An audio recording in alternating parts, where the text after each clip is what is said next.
a noite da Quinta-feira Santa, a noite da última ceia, a noite do lava-pés, a noite que nós estamos agora revivendo, fazendo presente aquilo que Jesus realizou naquela primeira noite.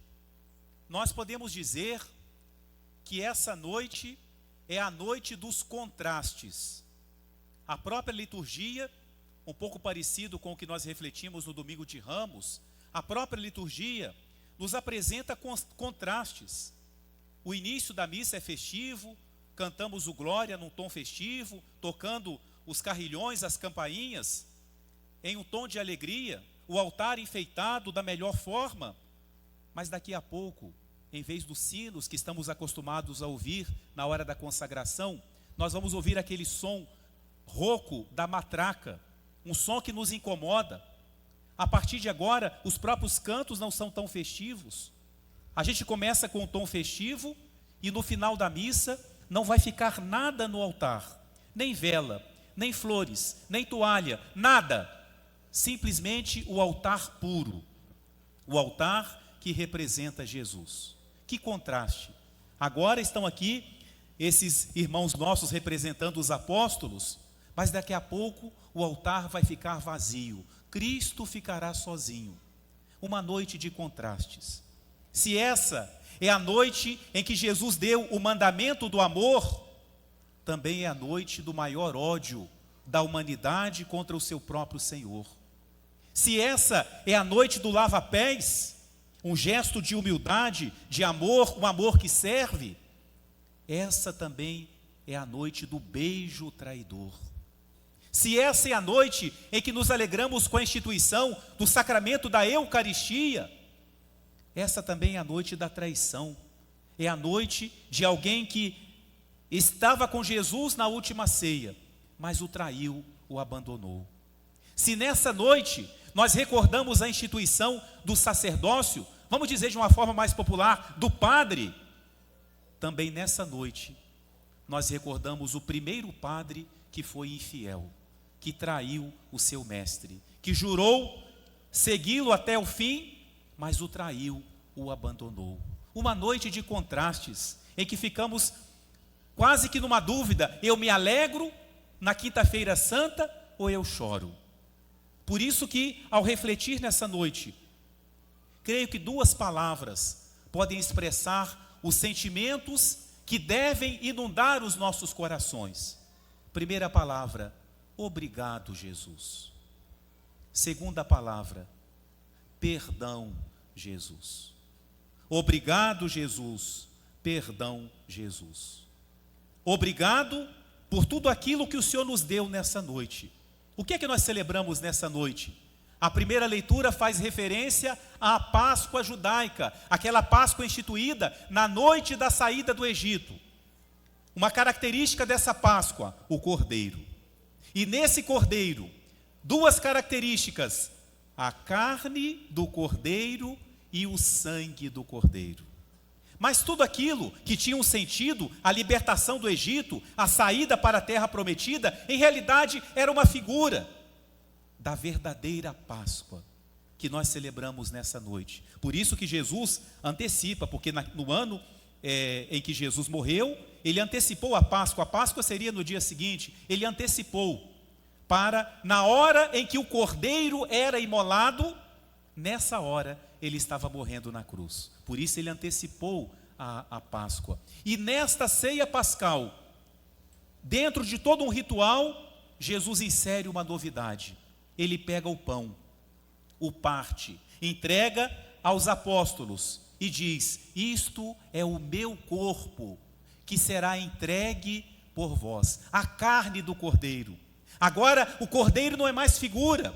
Agora o cordeiro não é um animal que é usado como sinal do que Deus faz. Agora o cordeiro é o próprio Deus. O cordeiro é o próprio Jesus. Isto é o meu corpo. É isso que nós celebramos nessa noite.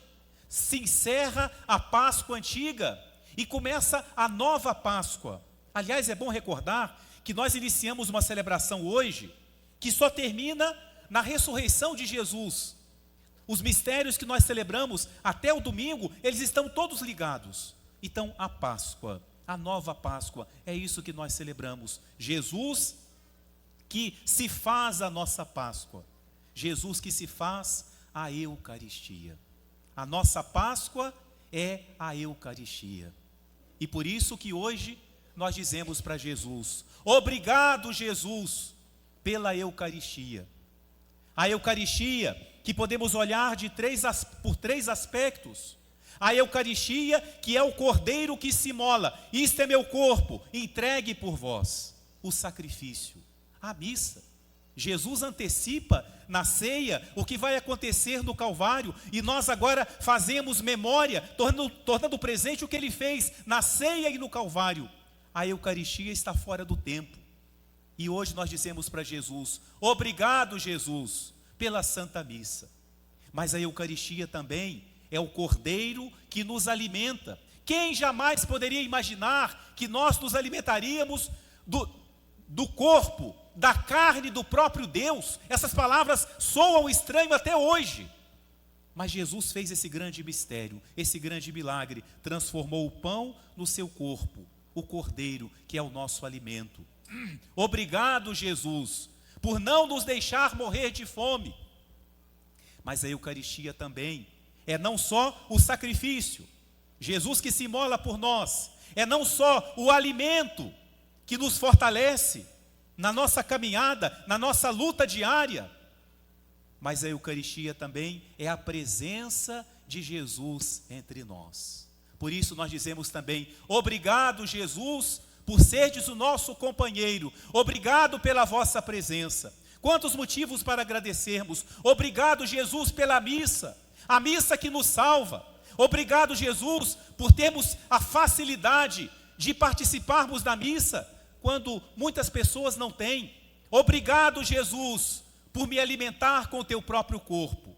Obrigado, Jesus, pela tua presença tão perto de mim, tão acessível. A distância, queridos irmãos e irmãs, que existe entre nós e Deus é a distância da porta da sua casa até a porta do sacrário. Essa é a distância que nos separa de Jesus. Ele fica tão perto de nós.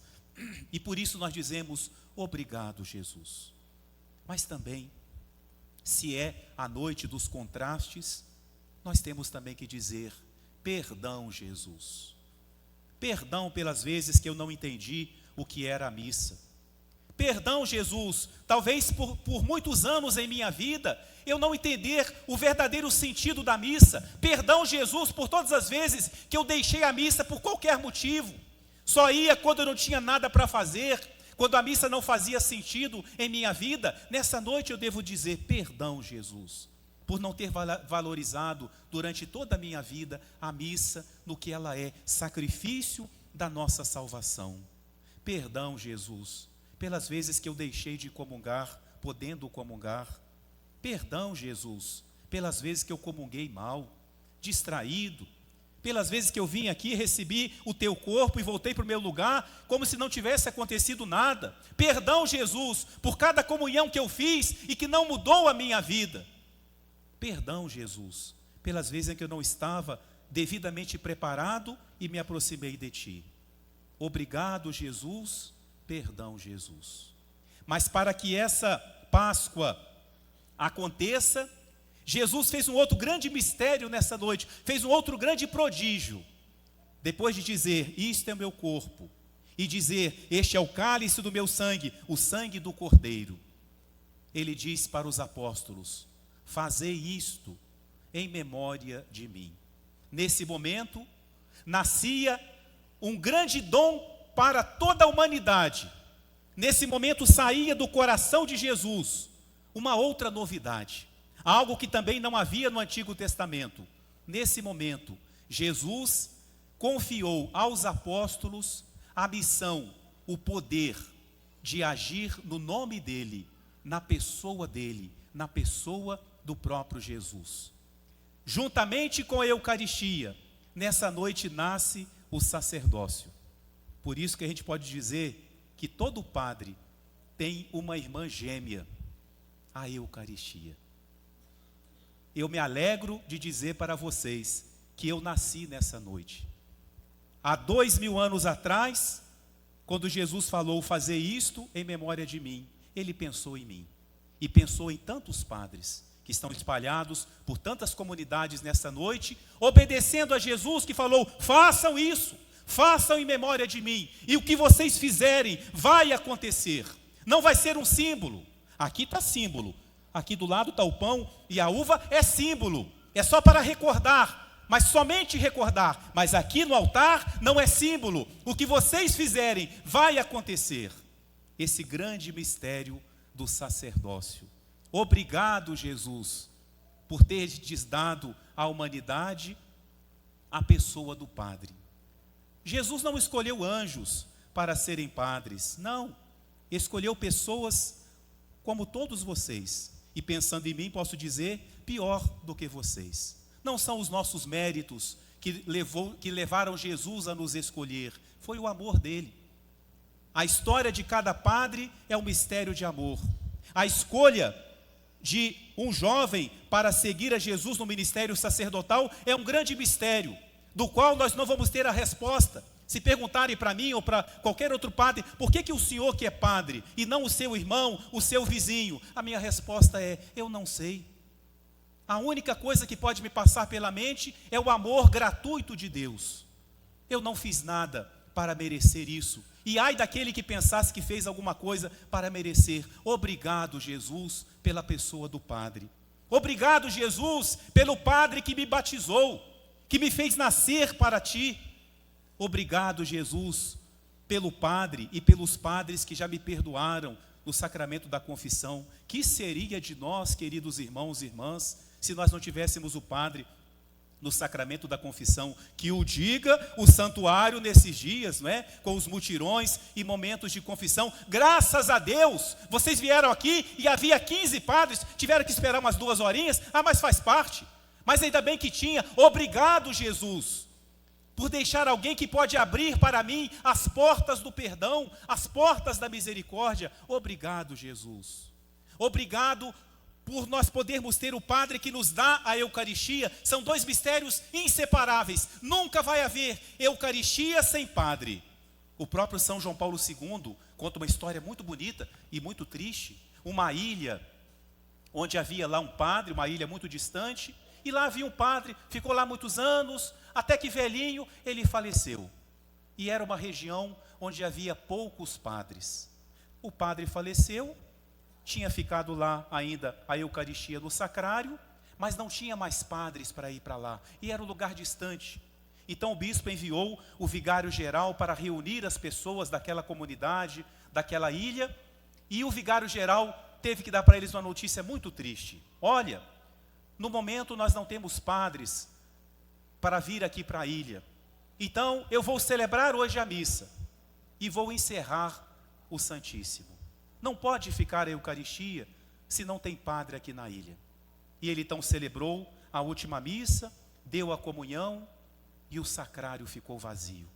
Imaginem o vazio no coração daquelas pessoas. Quando o padre celebra, daqui a pouco vocês vão ver, aqui no centro do altar, ele abre um paninho que se chama corporal, porque é ali que se coloca o corpo de Cristo. Além da toalha do altar, tem esse paninho próprio. Depois que o vigário-geral foi embora, e as pessoas foram arrumar a igreja, guardaram com carinho aquele corporal. E todo domingo, aquela comunidade se reunia na igreja, abria no altar o corporal, e diante dele eles rezavam, porque foi o único que sobrou para eles, o corporal onde se celebrou a última missa naquela ilha. Até que muitos anos depois, tanto que rezaram, pôde voltar um padre para aquela ilha, e aí contaram para ele a história de tantas vezes que rezaram diante de um corporal, porque não tinham padre para celebrar a missa. Obrigado, Jesus, por termos o Padre. Perdão, Jesus. Perdão pelas vezes que não valorizamos o Padre na nossa vida. Perdão, Jesus, pelas vezes que esquecemos que o Padre também é um ser humano. Ele não tem que desculpar os seus erros, não, mas ele é ser humano, ele erra. Perdão, Jesus, quando não tivemos essa misericórdia com os nossos padres. Perdão, Jesus, quando eu tive uma espécie de uma sede de expor os erros, as misérias dos padres. Somos miseráveis, sim, mas somos família. e nos protegemos, não ocultamos erros, mas nos resguardamos, nos respeitamos. Perdão, Jesus, quando não agi assim. Perdão, Jesus, quando deixei de ir ao padre e podia ir, poderia ter me confessado e não fui. Perdão, Jesus. Lembram da pandemia? Quando a gente queria o padre e não tinha como ir a ele? Valorizemos esse dom de Deus. Mas nessa noite também, queridos irmãos e irmãs, além do mistério da Eucaristia, do dom do sacerdócio, Jesus ainda nos dá um outro dom, que ele mesmo chamou de novo mandamento. É uma nova lei, é uma nova Páscoa, um novo sacerdócio, um novo cordeiro, então também um novo mandamento. E para dar esse mandamento, Jesus quis fazer um gesto carregado de simbolismos. Jesus, como nós ouvimos São João nos narrando, do meio da ceia, no lugar principal em que ele estava, São João descreve uma série de ações de Jesus. Ele diz: Jesus se levantou, tirou o seu manto, pegou uma toalha, amarrou-a na cintura, pegou uma jarra com uma bacia e começou, não parou mais, e começou a lavar os pés dos discípulos e a enxugá-los com a toalha.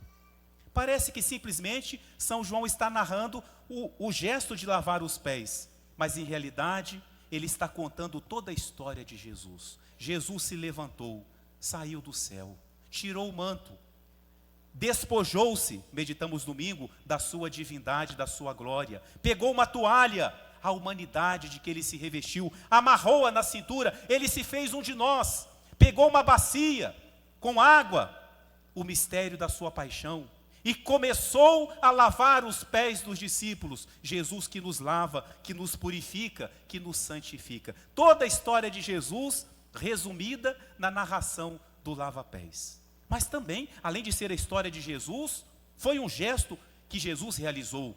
Começou a lavar os pés dos discípulos.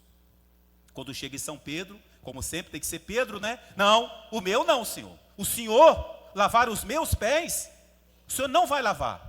Jesus insiste, mas Pedro é teimoso, Jesus tem que insistir mais, e tem que mudar o tom com Pedro, dizendo: então se eu não lavar os teus pés, você não tem parte comigo. Com teimoso só funciona assim, né? Tem que dar uma resposta mais à altura da teimosia. E aí São Pedro fala: então tá bom, Senhor, lava meus pés, minhas mãos, minha cabeça. E aí Jesus fala: não precisa, Pedro, eu não preciso lavar as suas mãos, nem lavar a sua cabeça, vocês estão limpos. Que bom ouvir Jesus falar isso para nós, hein? Depois desta quaresma intensa, depois de tantas penitências, de tantos desafios, Jesus poder falar para nós, olhar no seu olho e falar: você está limpo. E quem já tomou banho, quem está limpo, aí vem o costume antigo, é só lavar os pés. As pessoas andavam caminhando, né? Então pegava poeira. Quando chegava na casa, jogava uma aguinha para tirar a poeira, não é? Mas era também um gesto para aliviar a seca nos pés, não é? A aridez da estrada, é um gesto de consolo, de alívio. E Jesus, depois de fazer esse gesto, ele fala: vocês compreenderam o que eu fiz? Vocês me chamam de mestre e senhor, e de fato eu sou mestre e senhor, e eu lavei os pés de vocês. É preciso que vocês também lavem os pés uns dos outros. E aí Jesus fala: eu vos dou um novo mandamento. O que é lavar os pés? Amai-vos uns aos outros como eu vos amei. É o terceiro mistério que celebramos nessa noite, o mandamento novo. Nisso conhecerão os homens que vocês são meus discípulos, se vocês se amarem uns aos outros. Essa, queridos irmãos e irmãs, é a nossa grande característica. Como é que nós somos reconhecidos pelo mundo?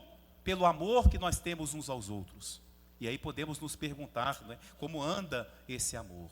Mas é noite de dizer para Jesus: obrigado, Jesus. Obrigado pela forma como o Senhor nos amou. Um amor desinteressado. O Senhor não viu em nós nada que merecesse ser amado, mas o Senhor nos ama assim. Obrigado, Senhor, por descer do céu e vir até nós. Obrigado, Senhor, pelas pessoas que me amam como o Senhor me ama. Porque nós fazemos isso para os outros e as pessoas também fazem com a gente, né? Nos amam como Jesus nos ama. E como é bom nos sentirmos amados de verdade. Como é bom ver no amor de alguém o amor do próprio Deus. Obrigado, Jesus, por colocar na nossa vida pessoas que amam assim. Mas também temos que dizer: perdão, Jesus. Perdão pelas vezes que eu não reconheci o teu amor na minha vida. Perdão, Jesus, pelas vezes que eu não soube amar o meu próximo, o meu irmão, a minha irmã. Perdão, Jesus, pelas vezes que eu não soube lavar os pés. Mas, Padre, como é que eu lavo os pés? Nas ações de cada dia, nos pequenos obséquios, nos pequenos serviços que nós fazemos, na atenção que nós temos. Até um sorriso pode ser um lava-pés. Até um olhar pode ser um lava-pés. Um abraço, uma visita, uma atenção, uma oração, uma pergunta que eu faço à pessoa: está tudo bem? Uma palavra que eu digo à pessoa: coragem, isso vai passar. Tudo isso é lava-pés. São esses pequenos gestos. O amor se mostra nos detalhes, não é? Perdão, Jesus, pelas vezes que eu não consegui amar de verdade. Mas que seja mais forte no nosso coração, nessa noite, a nossa gratidão por tudo que Jesus fez por nós nessa noite. Que nós, ao terminarmos a missa, também reservemos um tempo para estar com Ele na sua oração do horto, onde Ele vai, na força da oração, se preparar para enfrentar a paixão. Continuemos a Santa Missa com o nosso coração agradecido, tendo bem presente no nosso coração o que estamos celebrando: a Eucaristia, o sacerdócio e o mandamento do amor. Obrigado, Jesus, por tudo que o Senhor faz por cada um de nós. Amém.